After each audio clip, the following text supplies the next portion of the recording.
Hello, sister travelers. Well, here in the Northern Hemisphere, we are at the peak of summer vacation time. It's almost July 4th, and lots of people are going away here in the Northern Hemisphere. So, what does that mean besides having more crowds to deal with, delays possibly on your flights, or even cancellations? There's something else I want you to be on a watch for. Scammers. There's lots of them out there, especially now with so much travel happening. It's going to be happening more frequently. So I want to make you aware of 5 scams that I think are something to help you in your travels. They are everywhere, and even the best of us can fall prey to them. And some of the scams are even specifically targeted for certain groups of people, like women, us over 50, right? We could be targets because of that. Now, the Federal Trade Commission said in 2021 there were nearly 54,000 reports of travel scams, adding up to 95 million in total reported losses. So let's not be one of those statistics and listen in for some ways to avoid some of these travel scams. Welcome to Solo Travel Adventures for women 50 and older. I'm Cheryl Esch, your host, solo travel advocate, freedom traveler, and coach. This is your passport to adventure. The first travel scam I want to share with you actually happened to me very recently. It has happened to me at least twice. I have avoided it because it was sort of those red flags and my intuition, of course, that prompted me not to, fall prey to this. But it has to deal with when you're booking accommodations. Particularly, the 2 incidences that I had were through booking.com. And now if you're booking with a hotel, you're not going to likely have any issues. These happen typically when it's either a smaller establishment. Maybe it's an individual that has posted something, whether it's a room or someplace, just an individual posting for accommodations, because this is kind of my situation. So the first one happened, last year I was trying to book accommodations for Costa Rica, and I did it through booking.com. And then, within a day or two, the place reached out to me, I think email or text, I can't quite remember. I think it was email, and was demanding, even though it said in the booking that I had till, 2 weeks before my trip to cancel, and I would not be charged until then. And I always keep a credit card on file in my booking app. And they were like demanding payment right then. And they were wanting me to do it through, some of those apps, whether it was Cash App or PayPal or something like that. And I emailed them back and said, hey, that's really not what I understand the process. I certainly am not going to pay. It was several months in advance I was trying to book this. And, I'm not going to pay since that's not how I want to pay, first of all. And secondly, I don't need to pay until much later, according to the website. And I'm glad I didn't. I actually said I was going to cancel because, this is not really, in my mind, was not proper. And they got belligerent. They got really nasty in emailing me back. So I definitely know that that was a scam in them trying to get money, or I don't know, maybe when I got there, I wouldn't have had a place. Who knows, right? And then this other one is very recently. I did book again through booking.com for my Rhode Island trip. And again, I got an email. It was a weird email, and it didn't even look like it was coming from the actual establishment, the accommodations place. And what you can do, and what I did in this situation, was actually I found the company's phone number and then call them directly to make sure, again, understanding, because it was saying, oh, your payment didn't go through, your credit card is expired or whatever, but my credit card is not expired on that app. And also the same thing, I'm not to get charged until July 5th. And this was back in June, they were trying to collect payment. So, reaching out and making sure, directly reaching out and making sure that A, I want to make sure I have my accommodations, and that B, that it says, for this particular one, it said that the place will handle payment at the establishment, meaning like once I arrive, then I could offer payment. So again, red flags, don't fall prey to that. So you want to call them back maybe to verify. Make sure you look up the number. Don't just read out what they called you for or texted you with.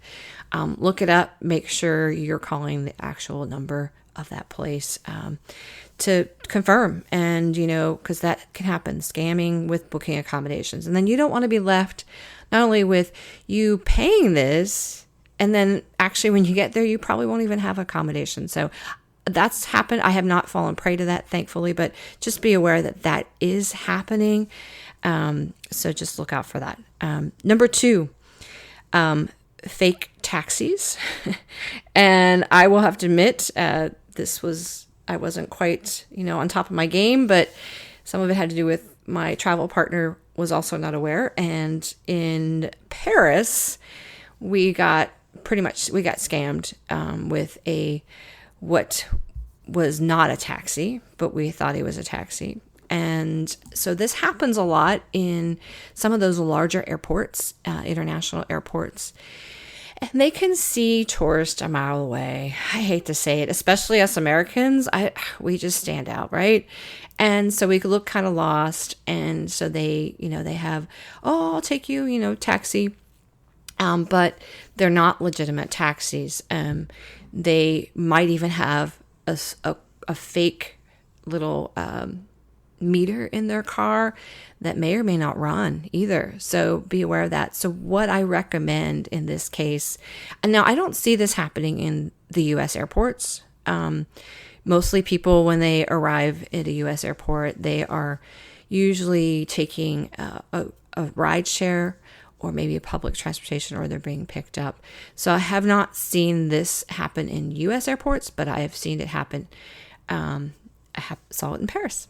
So ways to avoid that. Now, there are some airports, like I recall when I was in Lima, Peru, they had a designated area where you could walk out to, of course, the sidewalk, and all the taxis, legitimate taxis were lined up, and they were pretty particular about, whoever was first, that's who you went with. Like they kind of did it in order of, when the taxi arrived in that little bay area. And so you took according to, who was there first kind of thing. And that was kind of monitored. And there may be other airports that do the same thing in foreign countries. So just be aware. The other thing you can do to avoid this is to you personally arrange it yourself, whether it's a rideshare, public transportation, or you call the taxi yourself and you arrange, or a shuttle to meet you at the airport.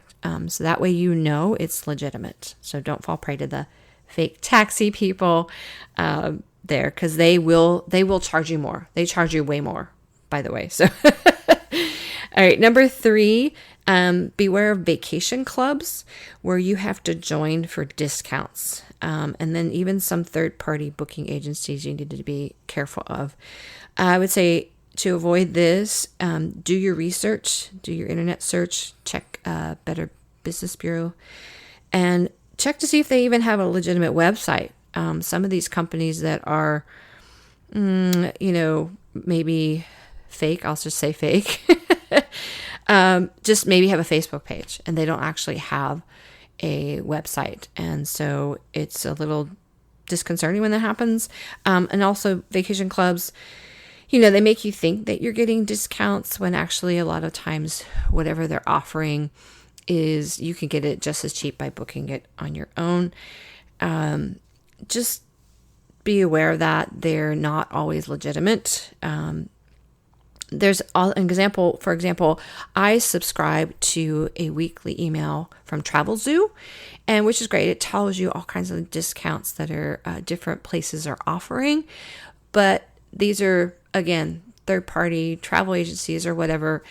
They are not sponsored by TravelZoo, or they're not vetted by TravelZoo. So TravelZoo actually tells you, hey, these are just some deals we found, discount things. And there are some that want you to join their vacation club to get the discounts. And just look at the name of the company, do your research, do some asking around.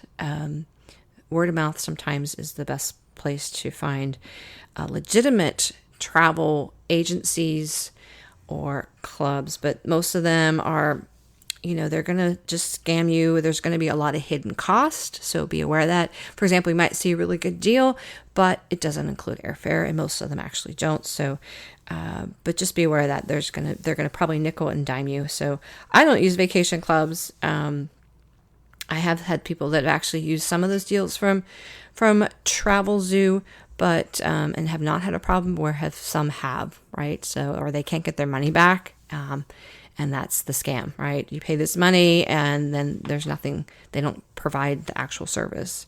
Number 4 is just general credit card fraud, and what I mean by that is that a lot of times after we've used our credit card in a foreign country, somehow, I don't know how, through the internet, dark web thing, someone realizes you used it.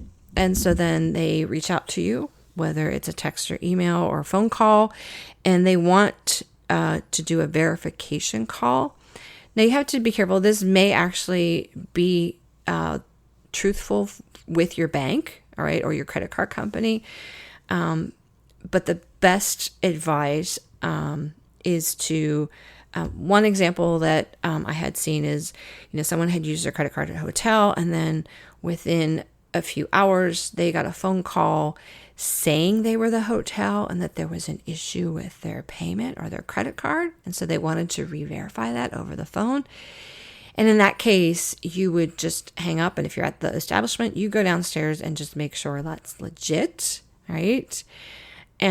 Or you call back, right? So that you are knowing you're calling the correct number. Now, your bank may want to do a verification. I have heard internationally, sometimes this can be a little bit of a pain if you are not planning to use, say, your cell phone plan or your data plan. There are some ways around that. There's some sort of Google verification that can be done to bypass sort of that whole international texting or phone calling that your credit card company might actually be trying to do, so that your card doesn't get frozen, right? Because they might think you are someone else has gotten hold of it in another country. Now, some credit cards don't require you to call in advance. It's always maybe just good practice. Let them know so they put a note on your account that you are traveling. Some don't require it. I always like to call just in case, again, having that note on my account so that when they see a charge come across from another country, they're not likely going to, block it or prevent it from happening. So just be aware of that. That can happen. I love to use my credit cards when traveling because if there is an actual fraudulent or scam charge, it's easier to dispute that charge and to get it removed or let the credit card company handle that. And then it's not really out of your pocket. So consider that when you travel. A lot of places are going cashless as well. So, yes, having currency is great, which is my next point number 5. If you are exchanging currency in another country, make sure you are aware of what those currency looks like, the bills look like, how much they equate to in your currency. When you transfer it over, what should be the rate? Because a lot of times these currency places are going to shortchange you. They're going to miscount money and make you think you have all your money. They may even present counterfeits to you. So be savvy, be knowledgeable, know what currency you're exchanging, what it looks like, and how much it equals to yours, so that when you exchange it and count it out, it looks correct. I have a local bank or currency exchange place locally that I go to. And the nice thing about this place is it carries a bunch of different types of currency, but whatever I don't use, and if I come back, they allow me to exchange it back to my US dollars, I think for a small fee. I like that too, because then I really can trust them and know that my money is being exchanged correctly. When I'm in a foreign country, there might be that language barrier. And again, just keeping the knowledge in your mind about what it looks like. ATMs are good if you're trying to get cash in a foreign country. A lot of people, if you have the ability to use an ATM, that way you're going to get the correct currency out of the ATM machine. So it is summer. Maybe some of you are already traveling or planning to travel soon enough, but I would love for you all to be safe from any of these travel scams. In general, as I have said before, as women, we have some great intuition. Anytime you feel these red flags, so to speak, kind of almost make you pause, then it's also a chance to sort of find out if this feels right or not, if this is legit. So take a moment. Don't jump into things, especially if you are feeling hesitant about the situation, and just use your intuition, ladies. We have great intuition, and it will serve us well, especially when it comes to travel scams. So get out there, have an adventure, but be safe. Hey, sister travelers, did this podcast inspire and encourage you, or move you to get out there and travel? Wonderful. There are 3 ways you can thank me. First one is leave a written review for the show on Apple Podcast. 2, share the show with your sister travelers, your friends, your family. And 3, subscribe to the show so you never miss an episode. And thank you again for listening to the show. Sisters, be fearless, take the leap, and get out there and have an adventure.